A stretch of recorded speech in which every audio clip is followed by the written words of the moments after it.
by Padma Rao, who is reporting for us from Sri Lanka as well. Ms. Rao, how do you see the situation now panning out? Because the protest that we saw on the ground for the last 3 months in Sri Lanka was not just against Gotabaya Rajapaksa, but also Ranil Wickremesinghe, who was Gotabaya's appointee for the post of Prime Minister.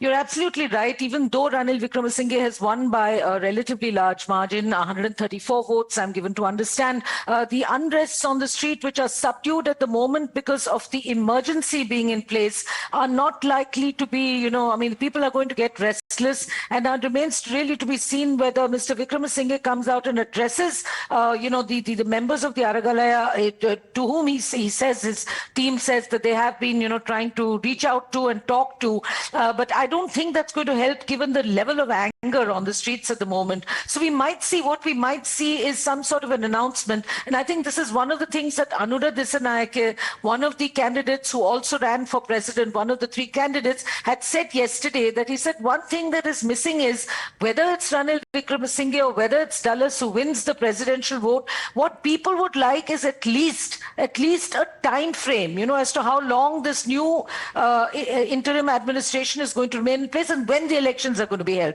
So I think tempers may be calmed down if Mr. Wickremesinghe, President Wickremesinghe now comes out and actually sets a time frame and says, okay, I'm going to remain here for the next 3 months, let's say, and after that there will be announces a date for fresh elections, because I think that is what people want. They want greater participation beyond the parliamentary vote which was held today to elect the president. But ma'am, that did not happen when Wickremesinghe became prime minister again. I mean, the kind of confidence building with the Janta, with the people there of Sri Lanka, that did not actually turn out as a reflection of confidence there. Now with Wickremesinghe as the president of Sri Lanka, will it tip Sri Lanka back to chaos? What is your reading into it?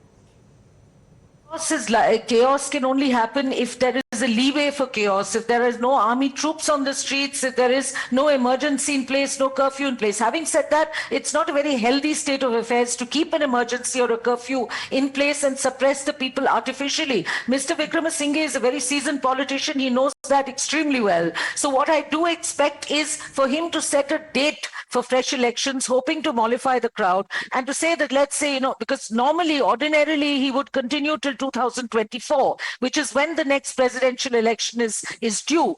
But that is unlikely under the present situation. People are restless. People want a voice in choosing a new president themselves. So I think what is going to happen is that he will he's going to explain his present position as being in place to carry on the negotiations with the IMF, get some sort of a breathing space for Sri Lanka, get some sort of a respite for Sri Lanka, for the economic crisis. Remember, that is at the key of all issues. I mean, that's bigger than everything else is the economic crisis. So I think we're likely to see some sort of an announcement along those lines from him that he will, first put some sort of order or bring some sort of respite to the country, and that he will announce a date for fresh elections. I pretty much see this as coming as possibly one of the only solutions to calming down the country. It remains to be seen when he makes that announcement, and if he naturally, I'm not in Parliament in a short while from now, Siddharth. Yes.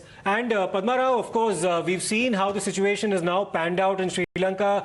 There's also serious questions about the legitimacy that somebody like a Ranil Wickremesinghe enjoys. He's himself said that it's going to take at least 4 years now for the Sri Lankan economy to stabilize. Now, India's position always has been that the constitutional process needs to be upheld in Sri Lanka, at least by taking the proceedings at face value as to what panned out in Parliament. That appears to be the case. But do the protesters actually see that way, Padma Rao?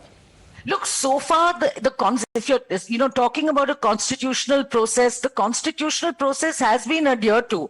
I mean, the president is entitled to naming a prime minister who is in parliament, right? That is how Ranil Wickremesinghe got named as prime minister, even though he had only one nominated seat in parliament. So that was not strictly speaking, not unconstitutional.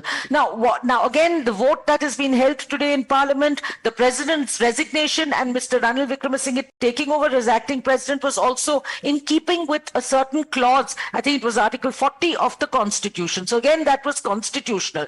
What happened today is again constitutional. It's a vote that was taken with the agreement of everybody present in Parliament, and whoever's present in Parliament is, after all, a people's representative. Now, you may argue that Mr. Ranil Wickremesinghe was not I'm elected. told that Priyank is with us right now, joining us live from Colombo. He's been looking at all the proceedings live, what's happening there in the Parliament. Priyank, we are expecting that Ranil Wickremesinghe